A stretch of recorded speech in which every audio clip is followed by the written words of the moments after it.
तो हमारे सर्वोच्च आदर्श भगवान बुद्ध क्यों हैं, इसके बारे में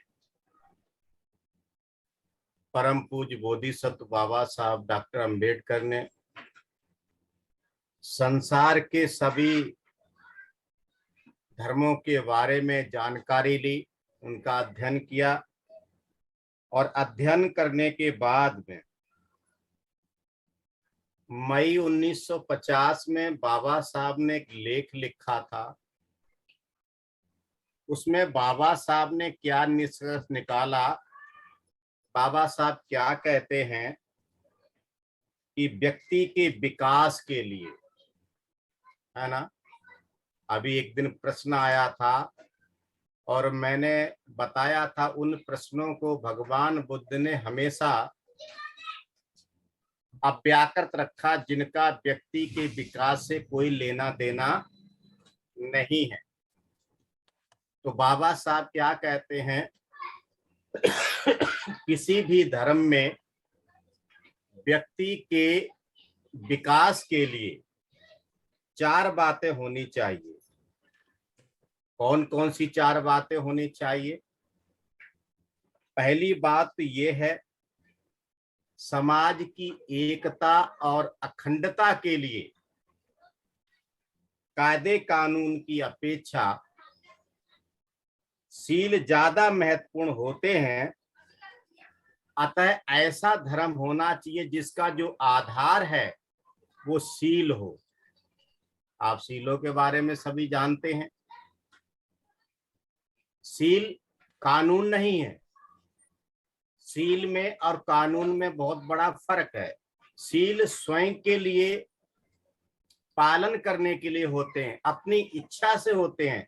जबरदस्ती हम सीलों का पालन किसी से नहीं करा सकते, ऐसा कोई नियम नहीं है। तो बाबा साहब क्या कहते हैं, समाज की एकता व अखंडता के लिए कायदे कानून की अपेक्षा सील ज्यादा महत्वपूर्ण है। अतः ऐसा धर्म होना चाहिए जिसका आधार होना चाहिए सील। दूसरी बात, बाबा साहब क्या कहते हैं कि जिसकी शिक्षाएं विज्ञान की व्याख्या के अनुरूप हों, यानी कि वो प्रैक्टिकली हों, केवल सुनने में अच्छी बेशक हो, उनसे काम नहीं चलने वाला, वो प्रैक्टिकल के आधार पर होनी चाहिए। तीसरी बात क्या कहते हैं, ऐसा धर्म होना चाहिए जिसमें समता, स्वतंत्रता और भाईचारा हो। और चौथी बात ऐसी है जो भगवान बुद्ध ने स्वयं बोला था और बाबा साहब लिखते हैं कि ऐसा धर्म जो निर्धनता का अनुमोदन ना करता हो, गरीबी का अनुमोदन ना करता हो। तो आप सभी जानते हैं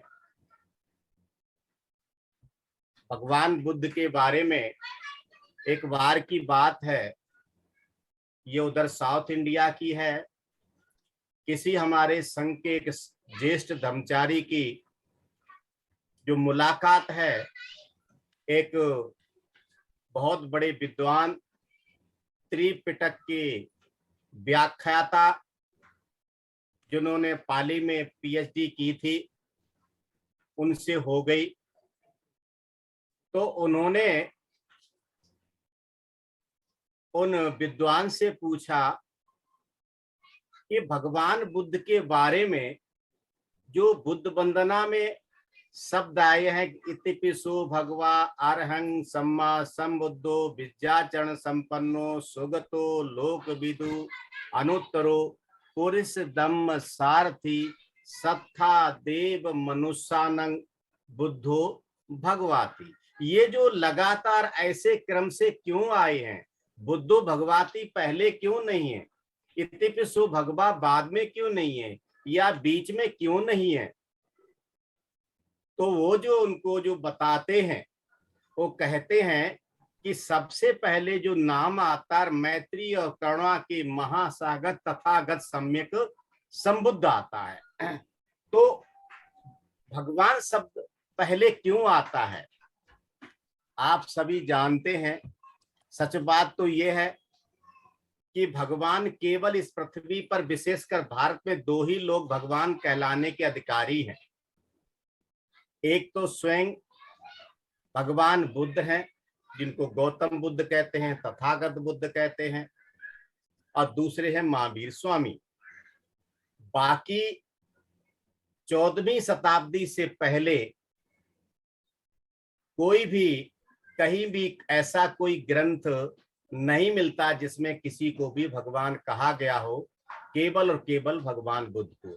ये 14वीं और 15वीं शताब्दी के बाद कुछ विद्वान ऐसे आए जिन्होंने नई नई लेखनी लिखी हैं, और उसमें भगवान को तो कर दिया महात्मा, यानी भगवान बुद्ध का नाम कर दिया महात्मा बुद्ध, और जिन्होंने आत्मा परमात्मा को माना, स्वीकार किया, उनको कर दिया भगवान। ये 14वीं-15वीं शताब्दी में हुआ है। उससे पहले ऐसा कहीं लेख पुराना लिखने को नहीं मिलता है। तो भगवान, कुछ लोग ऐसा भी कहते हैं इत्तिपि सो भगवा, ऐसे हैं भगवान।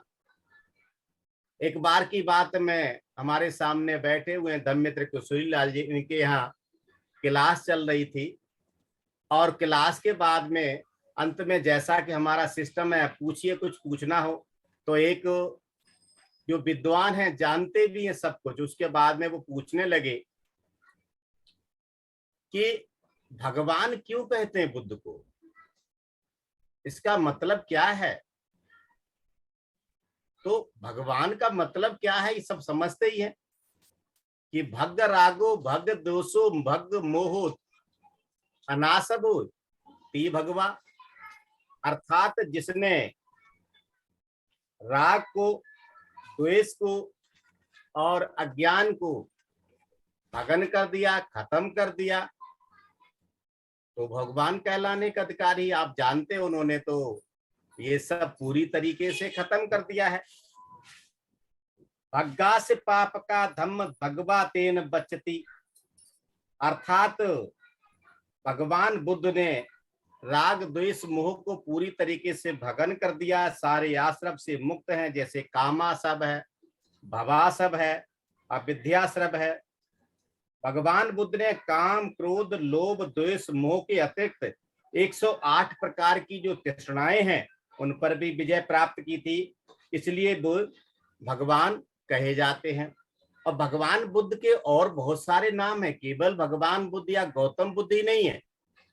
भगवान बुद्ध के बहुत सारे नाम हैं। उनको सर्वज्ञ है, सुगत है, बुद्ध है, तथागत है, समंत भद्र है, भगवान है, मार्जित है, जिन है, षड्वेश है, दसबल है, विनायक है, मुनीन्द्र है, श्रीधन है, शास्ता है, मुनि है, साक्य मुनि है, साक्य सिंह है, सर्वार्थ सिद्धि है, सौदो दनी है, गौतम है, अर्क बंधु है, माया देवी सुत आदि बहुत सारे नाम हैं।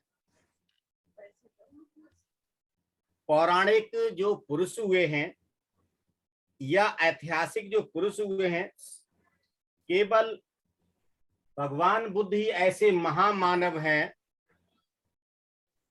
जो ज्ञात इतिहास में सबसे अधिक त्यागी थे। इनके बराबर किसी ने त्याग अभी तक नहीं किया है। त्याग के क्षेत्र में उनकी कोई तुलना नहीं है। आप अभी नाम सुना है, मुनि भी थे। ये भी कहा जाता, ये भी विश्व विदित है कि भगवान बुद्ध के बराबर कोई शांत नहीं रहा है। और ऐसा भी कहा जाता है भगवान बुद्ध से ज्यादा इस पृथ्वी पर किसी ने बोला नहीं है। तो भगवान बुद्ध तपस्वी थे, अतुलनीय तपस्वी थे, और उसी के फलस्वरूप उन्हें संबोधि की प्राप्ति हुई थी, बुद्धत्व प्राप्त हुआ था। भगवा अर्थात भगवान, भग जमापान, इस शब्द के आपको कई उदाहरण मिलेंगे। आप ध्यान से अगर पढ़ते हैं तो भग रागो ती भगवा, अर्थात जिसने राग को भगन कर दिया है, वो भगवान है। भग 230 भगवा, अर्थात जिसने संपूर्ण तरीके से द्वेष को भगन कर दिया हुआ है भगवान। भग मोहो ती भगवा, भग मानो ती भगवा, भग क्लेशे ती भगवा, भवानम अनंत करोति भगवा, भग कंड कोति भगवा। अर्थात जिसने मोह को भंग कर दिया, अभिमान को नष्ट कर दिया, अपने सारे चित्त के कलेश नष्ट कर दिए, भव संस्कारों का, भवा सब, कामा सब, अविद्या सब, भव संस्कारों का अंत कर दिया, चित्त के जितने भी कंटक हैं, कांटे हैं चित्त के, उनको भगन कर दिया। आप इसके बारे में और ज्यादा गहराई से ज्ञात करने के लिए आप एक सूत्र आता है, चित्त चेतो खिल सूत्र, आप उसको पढ़ सकते हैं। इस प्रकार के बहुत से उदाहरण मिलते हैं जिनमें भगवान बुद्ध को सुपरिभाषित किया गया है, भगवान बुद्ध के बारे में बताया गया है। भावित कायो, भावित शीलो, भावित चित्तो, भावित पंयोति भगवा। अर्थात काया, शील, चित्त और प्रज्ञा को जिसने साध लिया हुआ है भगवान। भगवान शब्द गौरव व गरिमा का भी पर्याय है। भगवाती गारवाती वचनम, भाग्यवान, सौभाग्यवान शब्द ही भगवान बुद्ध से ही व्युत्पन्न है, ये वहीं से निकले हैं। भावी बा भगवा चतुर्नम, झानानम चतुर्नम, अपमय्यानम चतुर्नम, अरूप समापत्तिन्ति भगवा। अर्थात जो चार ध्यान है ना, चार अप्रमाणे जो ध्यान है, चार अरूप ध्यान, चार अरूप ध्यान संपत्तियों के भागीदार हैं, वह भगवान है। वस्तुतः इस देश में भगवान शब्द पहली बार ही बुद्ध के साथ प्रयोग किया गया है, लेकिन उस समय भगवान का वह अर्थ नहीं था जिन अर्थों में आज प्रयोग होता है। भगवान शब्द जो है पाली भाषा के भज शब्द से व्युत्पन्न हुआ है, जिसका अर्थ होता है भंग करना, तोड़ना, नष्ट करना आदि। अर्थात जिसने अपनी समस्त वासनाओं, समस्त कामनाओं, समस्त दुर्बलताओं को अर्थात कमजोरियों को भंग कर दिया है, वह भगवान है। इसलिए बौद्धों ने भगवान बुद्ध को भगवान कहा है। भगवान बुद्ध का एक दूसरा नाम भी आता है तथागत। तथागत का मतलब है, तथा जो शब्द है वो तथ्य शब्द से आया है, यानी कि तथ्यों से जो अवगत हैं। ये जो तथागत शब्द है वो तथ्यों से आगत माने आया हुआ, या तथ्यों से जो अवगत हैं, इसका मतलब है तथागत। वो सभी प्रकार के जो भी तथ्य हैं उन सभी से अवगत हैं। बहुत सारे लोगों के दिमाग में प्रश्न आता है, इतना कुछ बताने के बाद में भी कुछ लोगों के प्रश्न आते और आते ही रहेंगे कि ये बुद्ध कौन थे। ये बात उन लोगों को अच्छी तरीके से समझ में आ जानी चाहिए जो अपने आप को काफी समय से अपने आप को बौद्ध कहते हैं। पहली बात तो ये है, और हमारी समझ में आ जानी चाहिए, यानी स्पष्ट हो जानी चाहिए कि बुद्ध ये सामान्य नाम नहीं है। बुद्ध ये सामान्य नाम नहीं है, अपितु एक उपाधि है, एक डिग्री है, एक अवस्था है। इसका अर्थ होता है ऐसा जो जानता है, ऐसा जो समझता है, इसका ऐसा भी अर्थ होता है जो जागृत है, मानो जीवन के स्वप्न से हम पूरी जिंदगी भर स्वप्न में ही रहते हैं। मानो ऐसा कोई व्यक्ति जो स्वप्न से बाहर निकल आया हो, क्योंकि वो है सत्य को देखता है, वास्तविकता को देखता है। इस उपाधि को प्राप्त करने वाले जो सर्वप्रथम हुए हैं वो हुए हैं महामानव सिद्धार्थ, जिनका इस अवस्था को प्राप्त करने के बाद नाम पड़ा है बुद्ध। उनका जो जीवन है आप सभी जानते हैं कि वैभवशाली था। 16 वर्ष की उम्र में उनकी शादी राजकुमारी यशोधरा से हो गई थी। उनके पुत्र का नाम राहुल था। तीनों सीजन के लिए अलग अलग उनके पास महल थे, नौकर चाकर थे। और उसके बाद में आप जानते हो कि उन्होंने एक बूढ़े आदमी को देखा, ऐसा बताया जाता है, एक बीमार को देखा, सब ले जाते हुए शमशान में व्यक्तियों को देखा, गेह त्यागी या पवित्र मानव को देखा। तो इन बातों का उनके ऊपर बहुत बड़ा असर हुआ। ये जो चीजें जरूरी नहीं कि उन्होंने इस अवस्था तक ना देखी हो, लेकिन ये हमारे सामने इसलिए प्रेषित की जाती है कि इनका जो मतलब क्या है वो हमें मतलब को समझना चाहिए, किंतु परंतु में नहीं जाना चाहिए। उनके जीवन पे इस पर असर क्या पड़ा, तो उसका उनके जीवन पर ये असर पड़ा, ये हमारे ऊपर भी है कि हम बूढ़े होना नहीं चाहते, लेकिन आप कुछ कर नहीं सकते। हम बीमार होना नहीं चाहते हैं, लेकिन फिर भी बीमार होते हैं, कुछ नहीं कर सकते हैं। तो आप अब स्वयं से, अपने आप से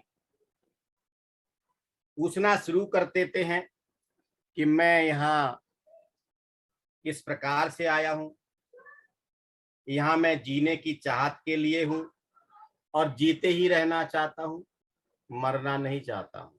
इस बारे में मैं कई बार बता चुका हूं, लेकिन मुझे मरना पड़ेगा। अभी पिछले हफ्ते ही हमने जीवन की 5 वास्तविकताएं बताई थी कि ये जीवन जरा धर्मी है, ये जीवन मरण धर्मी है, ये जीवन व्याधि धर्मी है, और इस जीवन में हमारा किसी न किसी से बिछो होने वाला हुआ है और होगा। हम भी नहीं रहेंगे और मैं अपने कर्मों का स्वामी हूं, इसके बारे में बताया था। ये कैसी है पहेली, इन बातों को क्या अर्थ है कि मैं आया तो हूं लेकिन जाना नहीं चाहता। कैसा है ये रहस्य, मुझे इस प्रकार से क्यों बनाया गया है? क्या ईश्वर इसके लिए जिम्मेदार है? क्या ये भाग्य या नियति है? ये सब क्या है? और इसका स्पष्टीकरण भी है। क्या स्पष्टीकरण है? क्या किया उन्होंने? गृह त्याग किया है। और आप जानते हो गृह त्याग के बाद उन्होंने तरह तरह की तपस्या की और अंत में उस पीपल के वृक्ष के नीचे, जिसको आज संबोधि वृक्ष कहा जाता है, साधना की और साधना करने के बाद उन्हें संबोधि की प्राप्ति हुई। और संबोधि प्राप्त करने के बाद में एक दिन अब यहीं पर बताया था आदरणीय धर्मचारी नागरत्न जी ने, तो इसलिए मैं शॉर्ट में ही बताऊंगा कि संबोधि प्राप्ति के बाद में उनकी मुलाकात हुई द्रोण नाम के ब्राह्मण से, वार्तालाप हुआ। वो उस समय पर बहुत बड़ा विद्वान था, शरीर लक्षण शास्त्र में भी वो निपुण था। बुद्ध के पद चिन्हों का आकलन करने के बाद वह उनके पीछे पीछे हो लिया। भारतीय जो प्राचीन लोग हैं उनको ऐसा विश्वास था कि ब्रह्मांड में, और आज भी है, कि ब्रह्मांड में अलग अलग तरह के लोग रहते हैं, केवल मानव प्राणी ही नहीं है। जैसे कि हम विश्वास करते हैं तो फिर देव भी रहते हैं, पिशाच भी रहते हैं, भूत भी रहते हैं, यक्ष भी रहते हैं, गंधर्व भी रहते हैं, नाना तरह के मिथक संबंधित प्राणी अनेक मंजिली ब्रह्मांड में रहते हैं। मानवीय अस्तित्व उनमें से एक मंजिल है। ये जो मानवीय अस्तित्व है, जिसको पृथ्वी कहते हैं, ये एक मंजिल है। कुछ लोगों का ऐसा विश्वास, कई मंजिल ऊपर और भी जहां अलग अलग तरह के लोग रहते हैं, जैसे तुषित लोग भी बताया जाता है। किशोरी लाल जी, क्या आप मुझे सुन रहे हैं? आवाज आ रही है मेरी? तो द्रोण ने बुद्ध से पूछा, जो अभी अभी बुद्ध हुए हैं, क्या पूछा? हम भी ऐसे ही प्रश्न करते रहते हैं। क्या आप यक्ष हैं? यक्ष शायद कोई अलौकिक भयावह पुरुष होगा जो जंगल में रहता है। तो भगवान बुद्ध ने कहा नहीं। तो द्रोण ने फिर से पूछा, क्या आप गंधर्व हैं? एक प्रकार का दैवी संगीतकार है, सुंदर गीत गाने वाले, देवदूत के समान रूप लिए उनको जो है गंधर्व कहा जाता था। और आजकल भी ऐसे लोग हो सकते हैं जो केवल और केवल गीत ही गाते हैं और सुंदर गीत गाते हैं। तो एक बार फिर से भगवान बुद्ध ने कहा नहीं। तो फिर द्रोण ने पूछा, तो फिर ठीक है, क्या आप देवता हैं? देवता को कुछ लोग ईश्वर भी कहते हैं, देवी मानव कहते हैं, या प्रधान भगवान यानी कि ईश्वर के प्रधान देवदूत भी कहते हैं। तो बुद्ध ने फिर से कहा नहीं। इस पर द्रोण ने विचार किया, यह विचित्र बात है, फिर तो अंत में ये कौन होना चाहिए कि बचता है? मानव, मानव होना चाहिए। इसलिए उस यक्ष ने अंत में पूछा, तो फिर क्या आप मानव हैं? लेकिन बुद्ध ने इस बार भी यही कहा, नहीं। इस बार द्रोण पूरी तरह से उलझन में पड़ गया।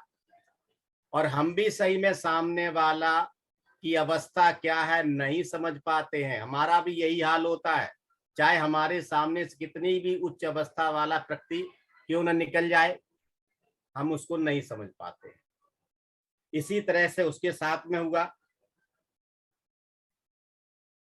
तो परेशान होकर उसने पूछा, अगर आप इनमें से कुछ भी नहीं है तो आप हैं कौन? फिर बुद्ध ने जवाब दिया, वह मानसिक संस्कार, वह है मानसिक संस्कार जिसके आधार पर मेरा यक्ष या गंधर्व या देव या मानव के रूप में वर्ण किया जा सकता था, वो सभी संस्कार मैंने नष्ट कर दिए हैं। इसलिए मैं बुद्ध हूं। सब्बे संखारा अनिच्चाति यदा पय्याय पश्यति अत निवदंत दुखे एस मग्गो विशुद्धिया। सभी संस्कार परिवर्तनशील है। यदा पय्याय पश्यति, जब प्रज्ञा की दृष्टि से जब देखते हैं, अथ निबदंत दुखे, तो सभी प्रकार के दुखों का अंत हो जाता है। ऐस मग्गो विशुद्धिया, ये विशुद्धि का मार्ग है, ये विशुद्धि का मार्ग है। तो भगवान बुद्ध कहते हैं, जो भी संस्कार थे भव वाले, वो सारे संस्कार हमने नष्ट कर डाले हैं। इसलिए मैं कौन हूं? बुद्ध हूं। और उसने इस बात पर ध्यान नहीं दिया। किसने नहीं ध्यान दिया? वो हम ही लोग हो। नाम जरूर है उस समय का, हमारी भी ऐसी अवस्था है। और वो चला गया। अगर ध्यान देता तो शायद भगवान बुद्ध के बाद उनका पहला शिष्य कौन होता? यही होता। शरण गमन करके अपना विकास कर सकता था। हमारे साथ भी ऐसा ही होता है, हम भी इन बातों पर ध्यान नहीं देते हैं। एक दूसरी घटना है, मैं उसके बारे में बताना चाहता हूं। क्या घटना है वो? बनारस से कुछ दूरी पर मृगदाय वन बुद्ध गया। उस समय उर्बेला नाम से जाना जाता था। छोड़कर बुद्ध बनारस की ओर जा रहे थे। रास्ते में एक परिव्राजक मिला, ऊपक। क्या नाम था? ऊपक। भगवान बुद्ध से मुलाकात हो गई, अभिवादन किया। अभिवादन के बाद उसने दो प्रश्न पूछे, कौन है आपका गुरु? और कौन सी शिक्षा देते हैं वो? किससे पूछा? भगवान बुद्ध से। और हम भी पूछते हैं भगवान बुद्ध का कोई तो गुरु होगा? ऐसा कैसे हो सकता है? उनको ये शिक्षा कैसे मिल गई? कोई तो गुरु होगा। तो कुछ लोग आलार कलाम को कहते हैं, कुछ उद्दक राम पुत्र को कहते हैं, कुछ केस कंबली को बोलते हैं, कुछ लोग अलग अलग तरह से बोलते हैं कोई तो गुरु होगा। हम भी ऐसा ही करते रहते हैं।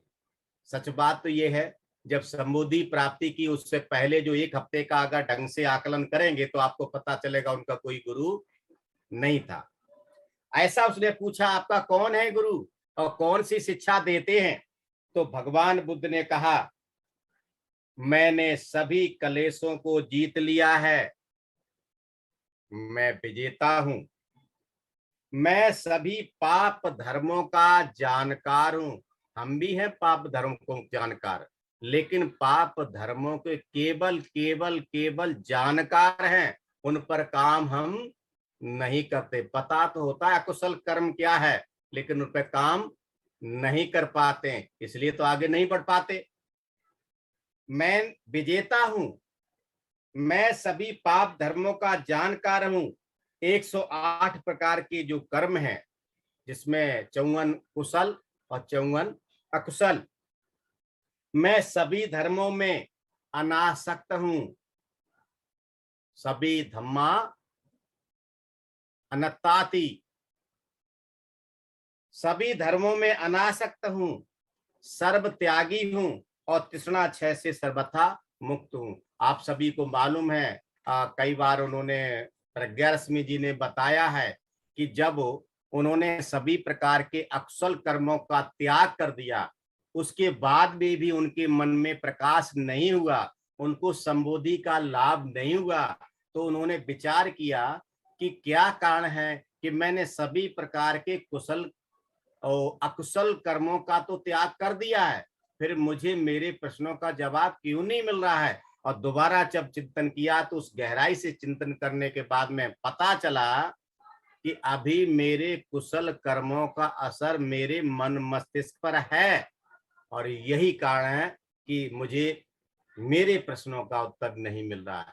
तो फिर उन्होंने क्या किया, अपने मन से मस्तिष्क से जो कुशल कर्मों का प्रभाव था उनको भी खत्म कर दिया, और उसके तुरंत बाद उनको संबोधि का लाभ हुआ, संबोधि की प्राप्ति हुई और वो बुद्ध कहलाई। तो यहाँ पर वो कह रहे हैं कि मैंने स्वयं को जान लिया है, और जिसने स्वयं को जान लिया वो ही बुद्ध हो गया। मैंने स्वयं को जान लिया है कि आखिर मुझे क्या करना है। देवलोक सहित अन्य लोकों में भी मेरे जैसा कोई नहीं, आखिर मैं ही हूं, कोई दूसरा नहीं है, मेरा कोई गुरु नहीं है। मैं अरहत हूं, मैं स्वयं शास्ता हूं, मैं एक सम्यक संबुद्ध हूं, मैं सर्वथा शीतल और निर्वाण प्राप्त हूं। मैं धम्म चक्र गतिमान करने के लिए काशी जा रहा हूं। इस संसार में जो सत्य नहीं जानते हैं वो अंधे हैं, उनके लिए दुंदुभी बजाने जा रहा हूं। ये दुंदुभी कैसे बजाते हैं, इसको ध्यान से और अच्छी तरीके से समझने के लिए आप भव चक्र क्या है उसको पढ़ सकते हैं। जब भी कहीं पर भव चक्र के ऊपर प्रवचन होता है या शिविर होता है, उसमें जरूर जाइएगा, आपको दुंदुभी किस तरीके से भगवान बुद्ध बजाते हैं। उन लोगों के लिए जो अंधे हैं, उन लोगों के लिए दुंदुभी बजाने मैं जा रहा हूं। बुद्ध और जोरदार तरीके से ऊपर को उत्तर देते हैं, जिन्होंने आश्रमों का क्षय किया है सचमुच ही वे विजेता हैं, जैसे मैं हूं। सभी पाप धर्मों को मैंने नष्ट किया है, इसलिए ऊपक मैं विजेता हूं। इस पर ऊपक थोड़ा सा सोचते ही एक अजीब सी मुद्रा में कहता है, शायद मैं भी, हो सकता है, और सिर हिलाता हुआ जैसा कि कहा जाता है अपने रास्ते पर चल पड़ता है। वास्तव में यह घटना बहुत ही महत्वपूर्ण है। हम सब, विशेषकर मैं अपनी बात कर रहा हूं, हम सब स्वयं भी ऊपर की ही भांति हैं। हो सकता है हम भी कभी न कभी किसी बुद्ध जैसे व्यक्ति से टकरा जाएं, निर्वाण प्राप्त व्यक्ति से टकरा जाएं, उनकी ओर दृष्टिक्षेप करें, उनके शिक्षाओं से प्रभावित हों, थोड़ी देर के लिए धम्म सुने और फिर उसी ऊपर की भांति कहें, हो सकता है इसमें कुछ तथ्य हो, और फिर सिर हिलाते हुए हम अपने संकीर्ण रास्तों पर, अपनी पुराने ढर्रे पर, अपनी पुरानी उसी दुनिया में जहां पर भव का रास्ता है, अपने संकीर्ण रास्तों पर चल पड़े और इस प्रकार उस महान अवसर से सदा के लिए वंचित हो जाएं। ऐसा ही होता है। तो आगे का दृष्टांत बहुत लंबा है, समय बहुत कम है, न छेड़ो हिज्र की बात, आगे तो बहुत लंबी कथा है दोस्तों। बहुत बहुत साधुवाद। मैं यहीं रुकता हूं। आप सभी ने मुझे ध्यान से सुन लिया है। एक केवल भगवान शब्द की व्याख्या मैंने करने का प्रयास किया है, तो भगवान के बाद में और बहुत सारी चीजें हैं, अभी मैं नहीं कर सकता हूं। आप सभी ने मुझे ध्यान से सुन लिया, तो बहुत बहुत साधुवाद सभी का। मैं धन्यवाद करता हूं दिल्ली केंद्र का, और धन्यवाद करता हूं धम्मित्र किशोरीलाल की, जिन्होंने मुझे संधि दी है। मैं यहीं रुकता हूं। सभी को जय भीम, नमो बुद्धाय, धम्मित्र